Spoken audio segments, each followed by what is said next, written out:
I hope you have an answer for this one. On the debt ceiling crisis, there's so many different agencies and different social programs that are impacted. But I want to ask you this, as we're watching this, once again, mass shooting, are there programs right now that are in jeopardy because of the debt ceiling that are targeted on gun violence, mass shootings, targeted on trying to fix this gun crisis in the nation? Look, to your first question, one of the things that we have called out is Republicans threatening to default, to force cuts on Social Security, to force cuts on Medicare, and that is indeed programs that could be at risk, which is why we continue to call this out, which is why we have said we should not be using this as a political football, which is why we have said that since 1960, 78 times, this has been done in a bipartisan way. And it is the basic responsibility of Congress to deal with this issue, because there are programs that are incredibly important to the American people that would be in jeopardy if this is allowed. There's a couple of validators that I just want to read out to you. Mark Zandi, Moody's Analytics, said financial markets and the economy will crater.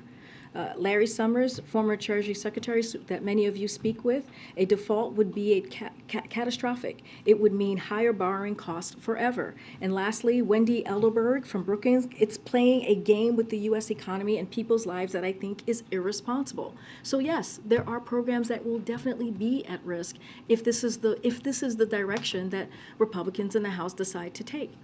So another follow-up to this, are there efforts afoot in this White House, up and down Pennsylvania Avenue, to safeguard if there is this crisis that continues to loom?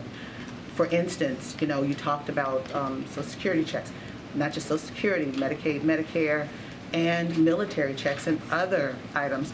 Are you guys working on any kind of process to be a safety net so that the military can get paid, so that these checks can come out in the midst of this crisis, as you're fighting about raising the debt limit that is constitutional? So look, it's a very good question, and you're right. Veterans, seniors, our taxpayers.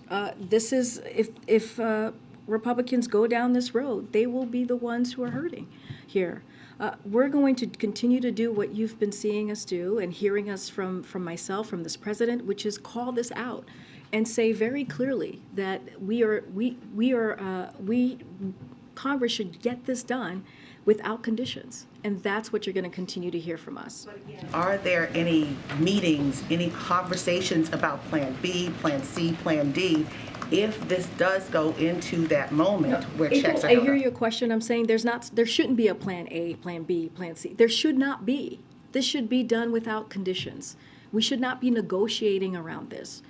This is, again, the last president under the Trump administration was done 3 times in a bipartisan way. So again, we're going to continue to talk about this. We're going to be very clear and continue to have conversation with Congress. We are talking to Congress. I talked about this last week, how the Office of Legislative Affairs has been doing outreach to new members of Congress in particular, to let them know who is their point of contact, what conversations, opening up for conversations on things that are important to them. And so we are having those conversations, and we'll continue to engage with Congress. But again, this should be done without conditions. 78 times that Congress has been able to do this, and it is their basic responsibility. Their basic responsibility.